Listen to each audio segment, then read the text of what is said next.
അസ്സലാമു അലൈക്കും വറഹ്മത്തുള്ളാഹി.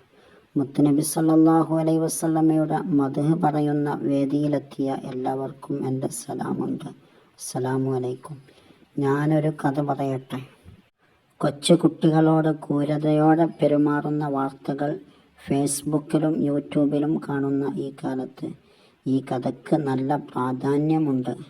നിങ്ങൾ അബൂ ഹുറൈറ തങ്ങളെ കേട്ടിട്ടില്ലേ? അവരാണ് ഈ കഥ പറഞ്ഞത്. അവിടുന്ന് പറയാ, എനിക്ക് ഹസ്സൻ റളിയല്ലാഹു അൻഹുവിനെ എപ്പോൾ കണ്ടാലും കരച്ചിൽ വരും. എന്താ കാരണമെന്നറിയണോ? എന്നാ കേട്ടോളി.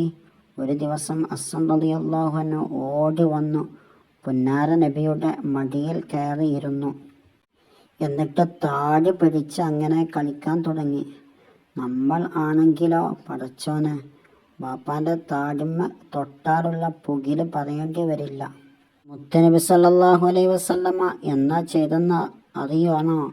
അവിടുന്ന് ഹസ്സൻ റളിയല്ലാഹു അൻഹുവിൻ്റെ വായ തുറന്ന് തൻ്റെ വായിലേക്ക് വെച്ചു. നോക്കണേ സ്നേഹം. കഴിഞ്ഞില്ല. മുത്തുനബി സല്ലല്ലാഹു അലൈഹി വസല്ലമ തങ്ങൾ ഹസ്സൻ റളിയല്ലാഹു അൻഹുവിന് വേണ്ടി ദുആ ചെയ്തു. ദാ ഇങ്ങനെ: അല്ലാഹുവേ, ഞാൻ ഈ കുട്ടിയെ ഇഷ്ടപ്പെടുന്നു, നീയും ഇഷ്ടപ്പെടണേ.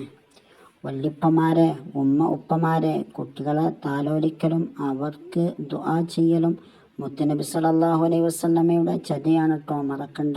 എന്നാൽ ഞാൻ പോട്ടെ. അസ്സലാമു അലൈക്കും വറഹ്മത്തുള്ളാഹി.